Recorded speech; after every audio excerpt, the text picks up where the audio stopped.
बिस्मिल्लाहिर्रहमानिर्रहीम। अस्सलाम वालेकुम viewers, welcome back to you in simple Pakistani cuisine.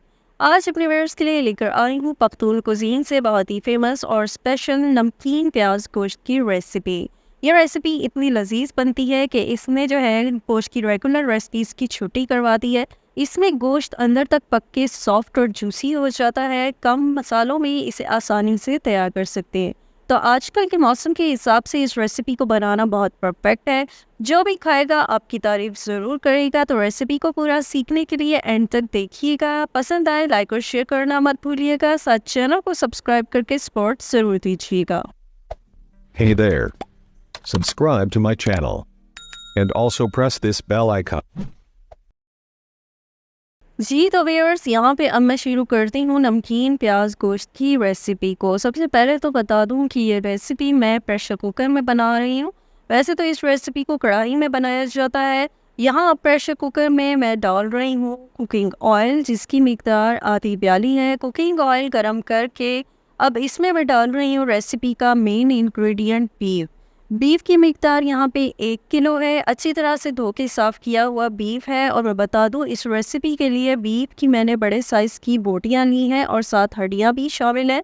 यहाँ पे बीफ को 5 से 6 मिनट तक अच्छी तरह से फ्राई कर लेना है। आप देख सकते हैं इसकी कलर को। अब यहाँ पे बीफ को फ्राई करने के बाद मैंने शामिल कर दिया है अदरक लहसुन का पेस्ट 1 खाने का चम्मच। इसे डाल के 1 से 2 मिनट तक फ्राई करना है।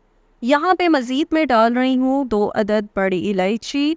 साथ में इसमें मैं शामिल कर रही हूँ हरी मिर्चों का पेस्ट 1 खाने का चम्मच। इस रेसिपी में जो है वो सूख मिर्चों का इस्तेमाल नहीं किया जाता, तो हरी मिर्चों का पेस्ट बना के मैंने डाल दिया है।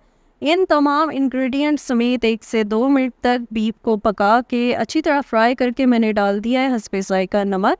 साथ में मैंने यहाँ शामिल कर दी है प्याज। प्याज रेसिपी का दूसरा मेन इंग्रेडिएंट है। यहाँ पे मैंने 2 अदद दरमियाने साइज़ की स्लाइस की हुई प्याज डाल दी हैं।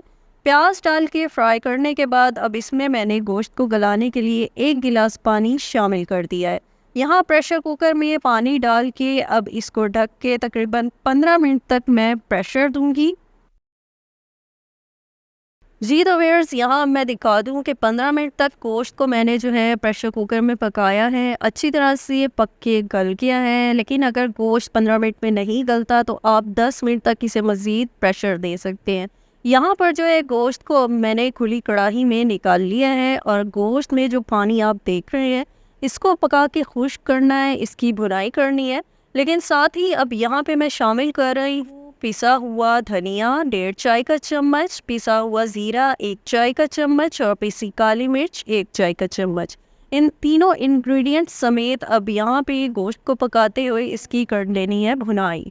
इस रेसिपी में बहुत ज़्यादा मसालों का जो रेगुलर हम रेसिपीज़ में करते हैं उसका इस्तेमाल नहीं होगा। नमकीन ये रेसिपी है तो इसमें कम ही मसाले मैंने शामिल किए हैं। शदीद गर्मी के मौसम में कम मसालों की रेसिपीज ही परफेक्ट लगती हैं। यहाँ पे जो व्यूअर्स रेसिपी देख रहे हैं उनसे रिक्वेस्ट है कि रेसिपी को देखने के साथ साथ चैनल को सब्सक्राइब करके बेल आइकन ज़रूर प्रेस कीजिएगा ताकि मज़ीद आने वाली रेसिपीज़ आप तक पहुँचती रहें। यहाँ पे बीफ की भुनाई करके इसमें शामिल कर रही हूँ दही 1 प्याली। दही मैंने फेंट के इसमें शामिल की है। अब यहाँ दही डाल के मज़ीद इसको पका लूँगी। दही का जो पानी निकलेगा उसे खुश्क कर लेना है। दही डाल के जो है मज़ीद चिकनाई भी इसमें ऐड हो गई है। तो यहाँ पर जो है दही का पानी भी मैंने पका के खुश्क कर लिया है। अब गोश्त का ये कलर देख सकते हैं, इस रेसिपी का ये कलर देख सकते हैं। यहाँ पे मैंने इसमें डाल दी 4 से 5 हरी मिर्चें, जूलियन कट किए हुए अदरक के स्लाइसेस और ऊपर से थोड़ा सा हरा धनिया भी स्प्रिंकल कर दिया है। अब यहाँ पे रेसिपी को मैं 5 मिनट के लिए हल्की आंच पे दम पे छोड़ दूँगी। जी तो व्यूअर्स, 5 मिनट दम लगाने के बाद चूल्हा मैंने कर दिया है बंद। यहाँ पे हमारे नमकीन प्याज गोश्त की रेसिपी जो है पक के परफेक्टली तैयार हो गई है। आपने देखा है कि कितने कम टाइम में कितनी आसानी से इस रेसिपी को मैंने पकाया है। ये रेसिपी जो है जल्दी इसलिए बन गई है, मैंने गोश्त को प्रेशर कुकर में गलाया था, वरना तो इस रेसिपी को जो है कढ़ाई में तैयार किया जाता है जिसमें गोश्त को गलाने के लिए तकरीबन 1 घंटे का टाइम लग जाता है। तो जनाब, कम मसालों में बहुत ही मज़ेदार सी नमकीन प्याज गोश्त की रेसिपी तैयार है, आप सबके सामने है। इस रेसिपी को आप किसी भी दावत पे भी झटपट से बना सकते हैं। यहाँ पे मैं आपको दिखाती हूँ कि पकने के बाद जो है बीफ कितना टेंडर है, कितना जूसी है, और जितना इसमें नरम गोश्त होता है उतना ही इस रेसिपी को खाने में मज़ा आता है। तो रेसिपी को ट्राई करके ज़रूर फीडबैक दीजिएगा। रेसिपी को लाइक और शेयर करने के साथ साथ चैनल को सब्सक्राइब करके सपोर्ट देना मत भूलिएगा, और इसके अलावा हमें फेसबुक इंस्टाग्राम पे भी लाइक और फॉलो कीजिएगा। अपना ख्याल रखिएगा। अल्लाह हाफिज़।